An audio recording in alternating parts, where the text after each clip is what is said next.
अस्सलाम वालेकुम ख़वातीन और हज़रात, मैं हूँ इसरार अहमद कसाना। आज मुख्तलिफ़ डेवलपमेंट्स चल रही हैं और उनका ज़रा तज़िया करेंगे, लेकिन आज जुमातुल मुबारक है और जुमातुल मुबारक की निस्बत से हदीस पाक सल्लल्लाहु अलैहि वसल्लम आपकी खिदमत में पेश करता हूँ। आज की जो हदीस का जो इंतखाब है, वो मैं आपके सामने रखता हूँ। ये सही मुस्लिम की हदीस नंबर 6868 है। इसमें बेसिकली यहाँ पे आपको ज़रा टेक्स्ट छोटा नज़र आ रहा होगा, लेकिन मैं आपको बताता हूँ कि इसकी जो रिवायत है वो इस तरह है कि उस्मान बिन ग़ियास ने कहा, हमें अबू उस्मान ने हज़रत अबू मूसा अशरी रज़ी अल्लाह तआला अन्हु से रिवायत की और कहा कि रसूलुल्लाह सल्लल्लाहु अलैहि वसल्लम ने मुझसे फरमाया, क्या मैं तुम्हें जन्नत के खजानों में से एक कलमा ना बताऊं? तो जाहिर है उनसे उन्होंने पूछा, तो उन्होंने कहा कि जरूर या रसूल सल्लल्लाहु अलैहि वसल्लम। मैंने कहा क्यों नहीं? तो आप सल्लल्लाहु अलैहि वसल्लम ने फरमाया कि ला हौला वला कुव्वता इल्ला बिल्लाह, ला हौला वला कुव्वता इल्ला बिल्लाह। इसका मतलब ये है कि ना मेरी ताकत, ना मेरा कोई इरादा है, जो कुछ भी है वो सब अल्लाह ताला की तरफ से है। और यही जो हदीस है, इसका एक और जगह पे भी मफ़हूम ये है कि अल्लाह ताला ने जब ये रसूलुल्लाह सल्लल्लाहु अलैहि वसल्लम ने फरमाया कि ये एक ऐसा कलमा है जो 99 मसाइब का हल है। 99 मसाइब यानी बीमारियाँ, परेशानियाँ उनका हल है, जिनमें सबसे छोटा गम है। आप अंदाज़ा लगा लें कि ये कितना बड़ा ज़बरदस्त कलमा है कि जो अगर आप पढ़ें, तो आपके लिए कितनी आसानियाँ हो सकती हैं, कितने बड़े-बड़े जो आपके काम हैं, वो हो सकते हैं। और इसमें फरमाया कि सबसे छोटा गम है, तो इससे बड़े-बड़े जो हैं, वो कितनी होंगी चीज़ें कि अगर आप इसकी तस्बीह करें, तो कितनी जो आज़माइशें हैं, कितने मसाइब जो हैं, उनसे आप निजात पा सकते हैं। तो ये अपनी ज़िंदगियों का इसको ओढ़ना-बिछौना बना लें, ये जन्नत का कलमा है। तो इसको जहाँ पे भी हो सके खुला-डुला पढ़ते रहा करें। 100 दफ़ा पढ़ लें, 200, 300 दफ़ा जितना भी पढ़ सकें। तो मेरा ख़्याल है कि इसमें कभी भी आपको मायूसी नहीं होगी। तो इसलिए मेरी गुज़ारिश यही है कि जिन-जिन लोगों ने ये हदीस सुनी है, उनसे गुज़ारिश है कि कम से कम एक बार दुरूद शरीफ ज़रूर पढ़ लीजिए। मुझे यकीन है कि हमारे लिए ये तोशे आखिरत बन जाएगा इंशाअल्लाह।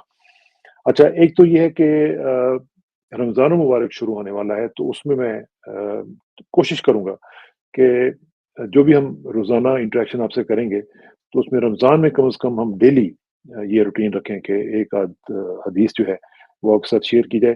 क्योंकि कुछ पता नहीं होता कि हमारी इस काविश की वजह से किसी की ज़िंदगी बदल जाए और वो हमारे लिए तो शायद आखिरत बन जाए और उसके लिए भी तो शायद आखिरत बन जाए। तो इसलिए आपकी क्या राय है इस बारे में ज़रा बताइएगा? वैसे मेरी ख़्वाहिश और कोशिश यही होगी कि हम कम से कम रमज़ान में डेली जो रूटीन होगी उसमें आपके साथ एक ना एक चीज़ इस तरह की या आयत पाक कुरान पाक से या हदीस पाक सल्लल्लाहु अलैहि वसल्लम आपके साथ शेयर किया करें। तो अल्लाह करे और तौफ़ीक दे और हमें ये भी तौफ़ीक दे कि हम इसके ऊपर अमल भी करें। सिर्फ़ कहना या सुनना तो जो है ये बड़ी बात नहीं है, इसके ऊपर अमल करना असल बात है। तो वो अल्लाह ताला आपको भी तौफ़ीक दे, मुझे भी तौफ़ीक दे और जो-जो भी हमारे लोग सुनते हैं, उनको अल्लाह ताला तौफ़ीक दे। अच्छा, एक और चीज़ जो है, वो आज बड़ा इम्पोर्टेंट डे है और वो है इंटरनेशनल वुमेन्स डे। बहुत ही इम्पोर्टेंट डे है, पूरी दुनिया में ये मतलब मनाया जाता है और इसकी मुनासबत से पूरी दुनिया में प्रोग्राम्स होते हैं। मुझे भी आज एक इन्विटेशन है, वहाँ पे भी मैं जाऊँगा। वहाँ पे एक फंक्शन होगा, उसमें हम जाके देखेंगे, कोशिश करेंगे कि अपनी तरफ से जो-जो भी बात हो सकती है इसमें किया जाए और जहाँ-जहाँ पे भी आप लोगों को भी मौका मिले, तो इस दिन के ऊपर ख़वातीन का दिन है, ख़वातीन की इज़्ज़त और तकरीम के हवाले से जो-जो कुछ भी हो सकता है हमें कहना चाहिए, करना चाहिए और सुनना चाहिए और फैलाना चाहिए इस मैसेज को। और ख़ास तौर पे आज का जो दिन है, मेरी ख़्वाहिश ये होगी कि जिन-जिन लोगों ने ख़वातीन के हवाले से जो भी काम किया है, उनको एक्नॉलेज किया जाए, उनको रिकॉग्नाइज़ किया जाए और ख़ास तौर पे वो ख़वातीन जो आज पाकिस्तान की जेलों में सड़ रही हैं, उनके हवाले से भी मेरी अपील होगी। हमारे नए जो हुकूमत में लोग आए हैं और ख़ास तौर पे हमारे जो चीफ़ ऑफ आर्मी स्टाफ हैं, उनसे मेरी गुज़ारिश होगी कि आज के दिन एक जेस्चर दें आप और कहें जी कि इंटरनेशनल वुमेन्स डे पे हम ये जेस्चर दे रहे हैं कि तमाम ख़वातीन जो जेलों में हैं, ख़ास तौर पे ये 9 मई के हवाले से और पीटीआई की ख़वातीन जो हैं, जिनके ऊपर कोई केसेज़ नहीं है, जिनके ऊपर कोई अभी तक चालान नहीं हुए हुए, कुछ भी नहीं हुआ हुआ, हम उनको छोड़ रहे हैं।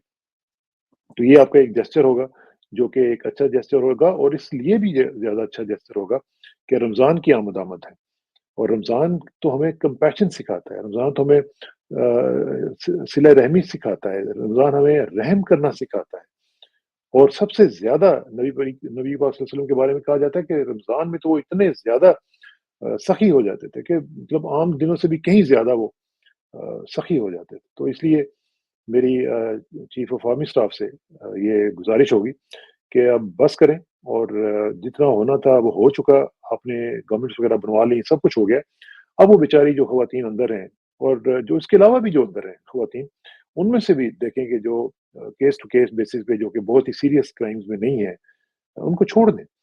ये हमारे मुआशरे में जो एक तरहमी है ना, जज़्बा तरहम जिसको कहते हैं, वो उसकी कमी होती चली जा रही है और ये किसी भी मुआशरे में जब कम हो जाता है, तो ये कोई अच्छा ओमेन नहीं होता, ये अच्छी निशानी नहीं होती कि वहाँ पे लोग जो हैं जिनमें एक-दूसरे के लिए कंपैशन ना हो। हम यहाँ पे देखते हैं, आप यकीन करें कि हमें हर जगह पे, किसी न किसी जगह पे रोज़ाना कोई न कोई हमें एक ऐसा जेस्चर नज़र आएगा।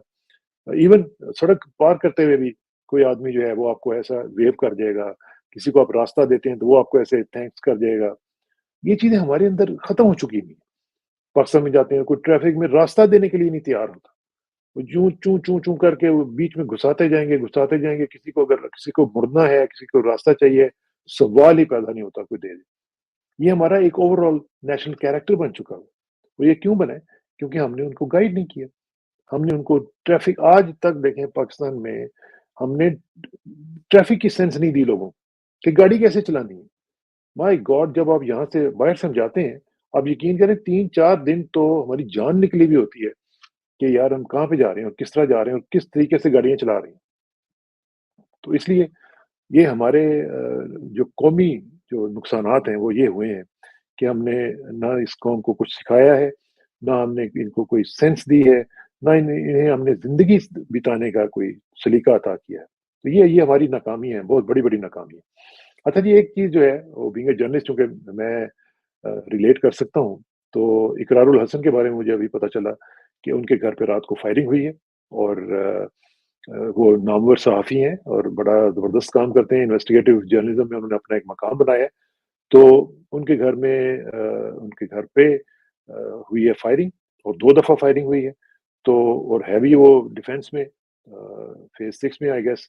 तो वहाँ पे जब वो रहते हुए अगर ये हालत वहाँ की रेज़िडेंशियल एरिया में इस तरह की जगहों पे ये हो रहा है, तो फिर कौन महफ़ूज़ होगा और कौन अपने आप को वहाँ पे महफ़ूज़ तस्वुर करेगा। तो इसलिए मेरा ख़्याल है कि ये इसके ऊपर फ़ौरी तौर पर एक्शन होना चाहिए और जिन-जिन लोगों ने ये हरकत की है उस उनको करार वाक़ई सज़ा मिलनी चाहिए और ख़ास तौर पे इस तरह के जो मैसेजेज़ हैं, जो हम जर्नलिस्टों को दे रहे हैं और ख़ास तौर पे वो लोग के जो इन्वेस्टिगेटिव जर्नलिज़्म में मशगूल हैं, ये तो बड़ी ही नाइंसाफ़ी की बात है और नामुनासिब बात है। तो ये मरियम जो हमारी रूथलेस चीफ़ मिनिस्टर हैं, उनको चाहिए कि रूथलेसनेस इधर दिखाएँ। रूथलेसनेस दिखानी है तो लॉलेसनेस के ऊपर दिखाएँ। रूथलेसनेस दिखानी है तो इस तरह की हरकतों के ऊपर दिखाएँ। ये ना कहें कि जी अपोज़िशन अगर बात करेगी तो I will be ruthless. Ruthlessness जो है ना ये आपको क्राइम के ऊपर, करप्शन के ऊपर और ये जो ज़ख़ीरा-अंदोज़ी अभी होने वाली है, आप ज़रा देखेंगे ना रमज़ान में क्या-क्या होता है।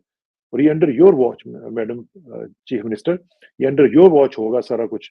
होर्डिंग होगी, दवाइयाँ जो है 2 नंबर किस्म की आएँगी, लोगों को चीनी जो है वो नहीं मिलेगी, लोगों को आटा नहीं मिलेगा, ठीक है ना?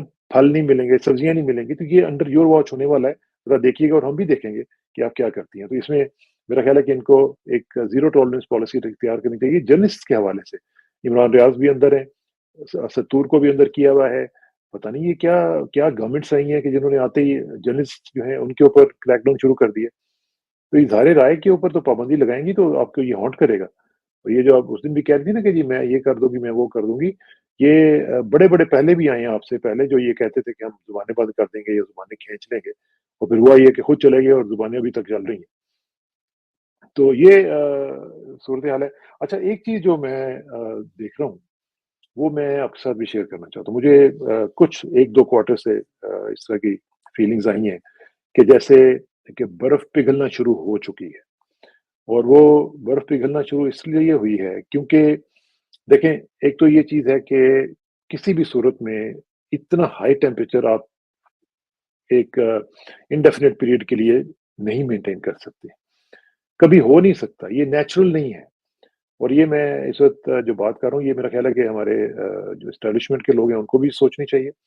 हमारी जो ये टूटी-भजी ये जो हुकूमत बनी है, इनके लोगों को भी सोचना चाहिए कि अगर आप आ ही गए हैं और इस तरह के मैंडेट के बाद जहाँ पे आपको मेक श्योर किया गया कि आपको पता चल जाए आपकी औकात का कि आपकी औकात एक्चुअल क्या है और फिर आपको मैंडेट दिया जाए ताकि जो भी आपको काम काज है वो आप करेंगे। तो इसके बाद आपको भी ये समझ आ जानी चाहिए कि आपके फ़ायदे में क्या है और क्या नहीं है। और आपके फ़ायदे में सिर्फ़ ये है कि टेम्परेचर्स जो हैं वो कूल डाउन हों, टेम्परेचर्स जो हैं वो नीचे जाएँ और आहिस्ता-आहिस्ता जो मामलात हैं उनको नॉर्मलाइज़ किया जाए अगर आपने परफ़ॉर्म करना है। तो उसके लिए क्या ज़रूरी है? उसके लिए ज़रूरी है कि वो जो जेल में बैठा हुआ है, उससे बातचीत की जाए, उसके साथ मामलात को हल किया जाए और यही मेरी इत्तलात भी थोड़ी बहुत जो अंदर से आ रही हैं, वो यही हैं कि मामलात जो हैं उनको किसी न किसी साइड पे लेके जाने की कोशिश की जा रही है। इसलिए मैंने कहा कि बर्फ़ पिघलना शुरू हो चुकी है। तो इसलिए आप देखेंगे कि आइंदा चंद दिन में आप मुख्तलिफ चीज़ें होती हुई देखेंगे और अगरचे जो बेसिक्स जो इन्होंने कर दी हुई हैं, वो तो शायद उतनी ज़्यादा रिवर्स नहीं होंगी, लेकिन काफ़ी चीज़ें रिवर्स होना शुरू हो जाएँगी और मेरा ख़्याल है कि ये जो महीना है रमज़ान का इसके अंदर-अंदर हमें मुख्तलिफ चीज़ें जो हैं वो नज़र आएँगी और उसमें कई चीज़ें हो सकती हैं, ज़मानतें भी आपको पता है इमरान खान की होना शुरू हो गई हैं। फिर मुख्तलिफ जो दीगर लोग हैं, उनकी रिहाई भी अमल में आ सकती है। जो जेल में लोग हैं, जिसका मैंने अभी शुरू में ज़िक्र किया कि ख़वातीन ख़ास तौर पे, उनको भी रिहा किया जाना चाहिए और रिहा किया जाएगा। तो इसलिए आहिस्ता-आहिस्ता जो है वो सूरत-ए-हाल जो है वो चेंज होनी शुरू होगी और उसके साथ हम देखेंगे कि मामला जो है हो सकता है कि जल्दी ही कूल ऑफ करना शुरू कर दें। और अगर ऐसा होता है, तो ये मेरा ख़्याल है कि दोनों जो पार्टीज़ हैं, यानी जो पीटीआई है और जो उनके मुखालिफिन हैं, उसमें एस्टेब्लिशमेंट भी है, उसमें ये सारे सियासी भी हैं, तो इनके लिए दोनों के लिए ये बेहतर होगा और ये हम शुरू से कहते आ रहे हैं कि आपको ये ज़्यादा देर आप इसको सस्टेन कर नहीं सकते। ये बॉइलिंग वाटर जो है ना, ये फिर जब उबलता है तो फिर फटता है ना। और जो कुकर वाली मिसाल हम अक्सर देते हैं कि वो फिर जब अगर आप उसमें से निकालेंगे नहीं हवा को, तो वो फटेगा और फटेगा तो फिर क्या होगा? नुकसान होगा ना। किसका नुकसान होगा? वो मुल्क का भी नुकसान होगा, आपका अपना भी नुकसान होगा और सारी चीज़ों का नुकसान हो सकता है इसमें। अच्छा, एक चीज़ ही बड़ी इम्पोर्टेंट है, वो है इलेक्शन रिगिंग के हवाले से। मैं बल्कि आपके साथ थोड़ा-सा ज़रा शेयर कर दूँ, प्लीज़ बियर विद मी कि जो हम सूरत-ए-हाल देख रहे हैं, इसमें क्या-क्या चीज़ें चल रही हैं और इसमें जो हमारे अखबारात हैं, वो इसमें क्या लिख रहे हैं, किस तरीके से लिख रहे हैं और एक जो बड़ा इम्पोर्टेंट जो एक एडिटोरियल है, वो मैं आपके साथ शेयर करता हूँ और वो मैं आपको दिखाता हूँ कि वो क्या है और किस तरीके से डॉन अखबार जो है, वो क्या कह रहा है। ये है जी डॉन का अखबार और ये है उनका एडिटोरियल। और ये इदारिया जो है वो ये रिजल्ट टेम्परिंग उसका उसका उन्वान ही रिजल्ट टेम्परिंग है कि रिजल्ट्स इन्होंने कैसे टेम्पर किए। वो कहते हैं कि the botched conduct of the February 8 election continues to haunt the Election Commission of Pakistan। कि ये जिस तरीके से इन्होंने घटिया तरीके से, ब्लैटेंट तरीके से, बरहना तरीके से जो उन्होंने 8 फरवरी के इलेक्शन करवाए हैं, वो इनको हॉन्ट कर रहे हैं। इलेक्शन कमीशन को after failing to meet the legal deadline of February 22 to publish all form 45 क्योंकि इन्होंने जो अभी तक 22 फरवरी तक करने थे फॉर्म 45 अपलोड करने थे, इन्होंने नहीं किए। The commission finally release the documents on Tuesday. तो उन्होंने ट्यूसडे को ही इनको दोबारा इन्होंने उनको अपलोड किया। In the process triggering another storm of complaints. तो इन्होंने इस दौरान एक नया तूफान जो है उसको ट्रिगर किया शिकायत का जो था regarding blatant and in some instances rather crude manipulation of electoral results. यानी इतनी भयानक किस्म की जो इन्होंने ज्यादतियां की थी, उनकी तरफ जो शिकायत का जो एक तूफान था, वो इन्होंने इनिशिएट कर दिया। इसमें फिर आगे जाके वो तफसीलात देते हैं कि क्या-क्या किया है इन्होंने, किस तरीके से किया। फिर वो कहते हैं कि the documents now released excuse me the documents now released seem so full of inconsistencies and errors that they have bolstered the persistent allegations of widespread tampering with results and strengthened independent observers' demand for a transparent audit of election results। तो वो कह रहे हैं कि ये जो इन्होंने किया है, अब ये जो डिमांड ज़्यादा से ज़्यादा आ रही हैं कि जो इंडिपेंडेंट ऑब्जर्वर्स कह रहे हैं कि जी इनकी एक ट्रांसपेरेंट और ऑडिट होना चाहिए। اور زیادہ سے زیادہ جلدی ہونا چاہیے۔ اچھا، اس کے جو آخر میں صرف وہ کہہ رہے ہیں کہ ڈپلیسٹی کین ناٹ بی کنڈونڈ، یہ جو انہوں نے دوغلاپن کیا ہے اس کی آپ موافقت میں نہیں کچھ بھی کہہ سکتے۔ Given how crudely vote counts have been over return, جس طرح آپ کو پتا ہے اوپر لکھا ہے سیاہی لکھ کے اوپر سے وائٹ آؤٹ کر دیا، کوئی کچھ کر دیا۔ In some of the Form 45s shared by the ECP, the Commission must explain why it considered it appropriate to announce winners and allocate seats based on seemingly tampered documents without conducting some kind of cross-checking first. وہ کہتے ہیں وہ کس طریقے سے انہوں نے یہ کیا ہے کہ اناؤنس بھی کر دیا ہے، ایک طرف اتنی بلیٹنٹ قسم کی دھاندلی اور ساتھ ریزلٹس بھی اناؤنس کر دیے۔ It must also organize an immediate independent audit of the election results. وہ کہہ رہے ہیں کہ اس کا جلدی سے جلدی جو ہے ایک انڈیپینڈنٹ آزادانہ آڈٹ ہونا چاہیے انتخابات کا that have been contested, which all important stakeholders should be invited to witness.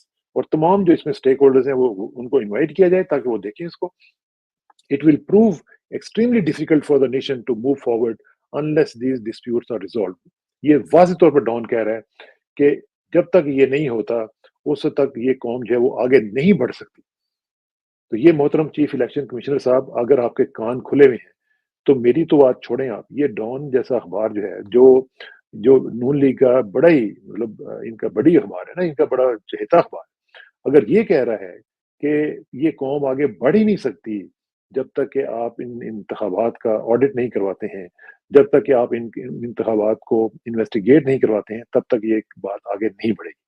تو میرا خیال ہے کہ یہ ذرا تھوڑا سا چیف الیکشن کمیشنر صاحب کو سوچنا چاہیے کہ میں کیا کر رہا ہوں اور میرا نام کیا لکھا جائے گا تاریخ میں۔ بدترین چیف الیکشن کمیشنر اگر کوئی پاکستان کی ہسٹری میں لکھا جائے گا، اس کے ٹاپ کے اوپر یہ بندہ کھڑا ہوا ہوگا۔ اچھا جی، کیبنٹ کے بارے میں باتیں ہو رہی ہیں، کیبنٹ فارمیشن ہو رہی ہے، اس کے اوپر بڑی لیدے ہو رہی ہے، ہر طرف اسحاق ڈار کا ذکر ہو رہا ہے کہ جی وہ آئیں گے نہیں آئیں گے، وزیر خزانہ تو بالکل نہیں آ رہے ہیں، سنا ہے کہ وزارت خارجہ کے لیے ان کا نام آ رہا ہے۔ اب مجھے یہ سمجھ نہیں آ رہی، دیکھیں یہ عجیب بات ہے کہ جن لوگوں کو وہ فائنانس منسٹر کے طور پر نہیں بھاتے ان کو وہ خارجہ کے منسٹر کے طور پر کیسے بھائیں گے؟ کیونکہ جو وزارت خارجہ ہے وہ تو چلتی ہی اسٹیبلشمنٹ کے کہنے کے اوپر ہے، اس میں تو 99% جو ان پٹ ہے وہ تو ہوتی ہی صرف اسٹیبلشمنٹ کی ہے۔ تو جو اگر اسٹیبلشمنٹ کو یہ بندہ پسند نہیں ہے بطور وزیر خزانہ، تو وہ وزیر خارجہ کے طور پر کیسے ایکسیپٹ ہو سکتا ہے؟ کیا کیا ڈائکوٹمیز ہیں ہمارے، پرابلمس ہیں، کیا کیا مسائل ہیں ہمارے، آپ اندازہ لگائیں۔ اور پھر اس بندے کا مجھے سمجھ نہیں آتی کہ کیا بیک گراؤنڈ ہے کہ اگر وزارت خارجہ اس کو دی جاتی ہے تو اس بندے نے تو زندگی میں کبھی خارجہ والا کام نہیں کیا، اس کو وزارت خارجہ بنا رہے ہیں، دے رہے ہیں، اور اسی طرح پہلے اپنے بلاول کو دے دی تھی وزارت خارجہ۔ تو یہ ڈپلومیسی از این آرٹ، مجھے تو یہ نہیں سمجھ آتی کہ یہ ہر چیز کو اتنا ہم کیجول کیوں لیتے ہیں۔ ڈپلومیسی یہ کوئی چھوٹی موٹی چیز نہیں ہے، لوگوں کی زندگیاں گزر جاتی ہیں تو پھر جا کے ان کو ڈپلومیسی کا پتہ چلتا ہے۔ ایک آپ اس طرح کے اکاؤنٹنٹ کو اٹھا کے آپ کہیں گے جی آپ وزیر خارجہ تسی بن جاؤ، دس از انبلیویبل اینڈ انتھنکیبل۔ مجھے سمجھ نہیں آتی کہ کیسے لوگ یہ کام کر رہے ہیں، مجھے بالکل یقین کریں ہم لوگ پریشان ہو جاتے ہیں کہ یار کیا ہو کیا رہا ہے۔ اردو سے آپ دیکھیں اب باتیں آ رہی ہیں جی کہ محسن نقوی صاحب کو وزیر داخلہ بنایا جا رہا ہے۔ واٹ کوالیفیکیشنز ہی ہیز، مجھے یہ نہیں سمجھ آتی کیا اس کی کوالیفیکیشن ہے۔ کبھی آپ اس کو پی سی بی کا چیئرمین لگا دیتے ہیں، کبھی آپ اس کو چیف منسٹر لگا دیتے ہیں، ہو سکتا ہے آپ کا رشتہ دار ہو، لیکن ہر رشتہ دار کو آپ اٹھا کے تو وزیر اعظم بنا دیں گے یا وزیر اعلیٰ بنا دیں گے۔ تو فار گاڈ سیک، مطلب اب میں نے اس دن بھی کہا تھا نا کہ قومی ریپبلک آف پاکستان کو بس کریں آپ، اتنا بھی نہ اس کو نان سیریس بنائیں آپ کہ لوگ اس کو سیریس لینا ہی چھوڑ دیں۔ اب اگر یہ وزیر داخلہ بن رہے ہیں، وہ وزیر خزانہ بن جائیں، وزیر خارجہ بن جائیں گے، کیا سے کیا ہو جائے گا۔ آخر میں جی جسٹس مسائل نقوی صاحب کے بارے میں فیصلہ آ گیا کہ ان کو برطرف کیا جائے، اور اگر یہ فیصلہ جو ہے وہ قبول کیا جاتا ہے تو پھر ان کی برطرفی ہوگی، اور برطرفی ہوگی تو ان کی تمام تر جو مراعات ہیں جن کے لیے انہوں نے ریزائن دیا تھا وہ بھی ساری کی ساری بڑھ جائیں گی، اور سارے کا سارا کیس ان کا جو پہلے ہی ختم ہو چکا ہے، خراب ہو چکا ہے، وہ مزید خراب ہو جائے۔ تو یہ جسٹس نقوی صاحب نے اپنے پاؤں پہ خود کلہاڑی ماری اور ریزائن دے دیا، بجائے اس کے کہ یہ فائٹ آؤٹ کرتے، بجائے اس کے کہ یہ وہاں پہ ریزسٹنس شو کرتے، اور بجائے اس کے کہ ان کے پاس بہت ساری جو اندر کی چیزیں تھیں وہ بتاتے لوگوں کو کہ جانا تو ان کو تھا ہی، لیکن یہ جاتے ہوئے بتا کے جاتے کہ میں لڑ کے گیا ہوں، میں قاضی فائز صاحب کے چکے چھٹے کھول کے گیا ہوں کہ جی یہ چیزیں دیکھیں، یہ ہیں اس بندے کے اندر، یہ معاملات ہیں اس کے. پہلے آپ ڈر کے آپ نے ریزائن دے دیا، اب انہوں نے ان کی باری آئی، انہوں نے آپ کی ایسی کی تیسی پھیر دی. اب آپ جو کرتے رہیں گی میں چیلنج کروں گا، میں وہ کروں گا. Now you are gone, you are gone. Justice Naqvi sahib, آپ نے بڑی زیادتی کی، آپ نے یو جسٹ چکنڈ آؤٹ. آپ نے بالکل ایک چکن والا کام کیا. آپ گھبرا گئے، آپ بزدلی اپنی شو کی، اور جو بزدل ہوتا ہے اس کو کوئی یاد نہیں رکھتا. تو اس لیے جو بھی ہوا آپ کے ساتھ میرا خیال ہے کہ ٹھیک ہوا. آپ کا ہو سکتا ہے آپ کا سٹینس ٹھیک ہو، لیکن جس طریقے سے آپ نے یہ سارا کنڈکٹ کیا ہے اس میں آپ نے اپنا جو کیریکٹر ہے وہ شو کیا ہے. کیریکٹر تو خیر یہاں پہ ہے ہی کسی کا نہیں، وہ تو ہم یہی روتے رہتے ہیں کہ ہماری زندگی میں ہم نے اس قوم کے اندر کیریکٹر لیس اس کو ہوتے ہوئے دیکھا ہے. ویسے یہ تو قوم اللہ ماشاء اللہ بہت سارے اچھے لوگ بھی ہیں، لیکن جو بھی اوپر آ گئے ہوئے ہیں ان میں تو ہم نے بہت ہی کم لوگوں کو کیریکٹر والا دیکھا ہے. تو یہی ہماری بد نصیبی ہے. تو یہ بھی اس پروگرام کو ختم کرتے ہیں. اپنا فیڈ بیک ضرور دیجیے گا، شیئر کیجیے گا، سبسکرائب کیجیے گا، اور بتاتے رہا کریں کہ آپ کو کس طرح کا پروگرام چاہیے، کس طرح کی چیزیں ہم انٹروڈیوس کروا سکتے ہیں. اپنا فیڈ بیک ضرور دیا کریں، ہمیں تجاویز دیا کریں. ایک ہمارے دوست نے کامنٹ انہوں نے کیا تھا، میں اس کے اوپر کسی پروگرام میں ضرور بات کروں گا. انہوں نے کچھ سوالات کیے تھے، اس کے اوپر میں ضرور بات کروں گا انشاءاللہ کسی نیکسٹ شو میں. اور پھر گپ شپ کا سلسلہ جاری رہے گا. اور رمضان کی تیاریاں جاری رکھیں، ہمارے لیے بھی دعائیں کریں، ہم آپ کے لیے دعائیں کر رہے ہیں. اور خاص طور پہ پاکستان کے لیے ضرور دعا کیا کریں. اور آخر میں دعا کہ میری عزت کے لیے کافی ہے کہ میں تیرا ہی بندہ ہوں، اور میرے فخر کے لیے کافی ہے کہ تو ہی میرا پروردگار ہے. تو بالکل اسی طرح جس طرح میں چاہتا ہوں مجھے بھی اسی طرح بنا دے جس طرح تو چاہتا ہے. سپردم بتومائے خیش رہا تو دانی حساب کم و بیش رہا. مجھے سراکستانوں کو کل تک کے لیے اجازت دیجیے. کل ملاقات ہوگی انشاءاللہ. اللہ حافظ.